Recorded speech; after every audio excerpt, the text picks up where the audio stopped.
هنعمل مع بعض النهاردة الأكلة المعتمدة الشتوية، شوربة العدس مع شوية بصل وشوية مخلل لفت كده. يا سلام على الجمال. أهلا بيكم في قناتي المتواضعة طبخة وشنطة مع هبة. يا رب قناة تكون خفيفة على قلوبكم وما تحرمش من الكومنتات واللايكات بتاعتكم. يلا اشتراك ومتابعة ولايكات كتير وكومنت وشير كتير للفيديو بتاعي عشان يوصل لأكبر عدد وكلنا نقدر نستفيد من بعض بإذن الله. يلا تعالوا نشوفوا الجمال ده هنعمله ازاي مع بعض. بس قبل ما نبدأ نسمي الله ونصلي على الرسول ونقول بسم الله الرحمن الرحيم، اللهم صل وسلم وبارك على سيدنا محمد وعلى آله وصحبه وسلم. أنا معايا تقريبا ربع كيلو عدس، وده الخضار بتاعي: كوسة، جزر، بصلاية، طماطمتين، فلفلاية، وفي كمان توم. انضف الخضار زي ما انتوا شايفين كده مع بعض. يعني بصوا، حطوا كل حاجة، ولو عندكم كرفس بقى يا سلام، تبقى احلى واحلى.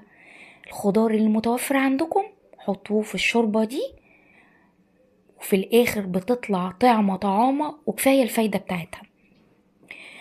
برضو كده نضف الفلفل والطماطمايه البصلة بتاعتي، واغسل الخضار بتاعنا حلو قوي. تمام، بعد ما غسلناه هنقطعه مكعبات وحلة على النار، وتعالوا نسمي الله. حلة على النار احط فيهم معلقة صغيرة سمنة وانزل بالخضار بتاعي، والعدس انا غسلته كويس قوي وصفيته، هنزل بيه برضو واقلب واشوح الخضار بالعدس كويس قوي في المادة الدهنية اللي احنا حطيناها، اللي هي معلقة السمنة الصغيرة. بتفرق جدا الطريقة دي في الطعم. وهنحط كمان حوالي 3 فصوص توم، مش هنكتر، عشان في 3 كمان هقولكم هنعمل بيهم ايه في الاخر. نشوح الجمال ده كله مع بعض. عندكم بقى مية ومرقة دجاج، عندكم شوربة فراخ، شوربة لحمة، شوربة ماسورة، شوربة بط، اللي متوفر عندكم ضيفوه. انا كان عندي شوربة فراخ حطيتها، وممكن مية واي مرقة، مرقة لحمة، لا مرقة فراخ، مرقة الفورية دي، وبهر بقى ملح، كمون، سنة فلفل اسود، وبس كده. اقلب الجمال ده كله كويس قوي مع بعض، وغطي الحلة واسيب الخضار بتاعنا يستوي كويس جدا. زي ما انتوا شايفين كده استوى. وهوريكم كمان الجزرايه اتهرت. اول ما خلاص كده وسبته يستهدى، هجيب الخلاط بتاعي واضرب الجمال ده كله مع بعض ضربا مبرحا. تمام كده. في ناس بتصفيه بعد ما بتضربه في الخلاط، لا انا ضربته ناعم جدا فما كانش محتاج.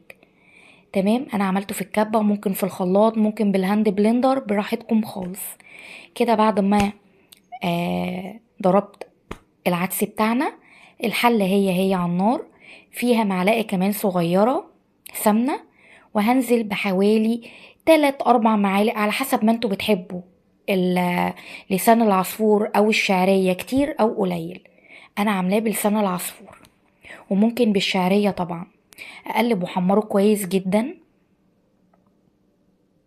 تمام. ودي ال3 فصوص اللي انا قلتلكوا عليها. اول ما لسان العصفور بتاعنا ياخد اللون الجميل الذهبي ده، انزل بال3 فصوص توم المفرومين، اديها تشويحة حلوة. دي بدل ما اعمل لها الطشة اللي في الاخر دي، تبقى نتيجتها جميلة جدا. وانزل بالشوربة بتاعتنا اللي انا ضربتها في الخلاط، واقلب كويس جدا. تمام. لسه هتتقل مجرد ما لسان العصفور يستوي. الريحة تجنن، وكان طعمها رائع. احلى حاجة فيها ان انتوا ممكن تحطوا اي خضار فيها. ممكن اولادنا ما بياكلوهوش، زي الكوسة مثلا، الغالبية العظمى ما بياكلهاش، فلما بتحطيها طعمها ما بيبانش خالص. وده كانت الغدوة بتاعتنا، شوربة عدس، وحمصت لهم شوية عيش كده بلدي بتاعنا مع بصل ولفت. يا رب تكون الطريقة بسيطة وعجبتكم. ألف هنا وشفا، والسلام عليكم.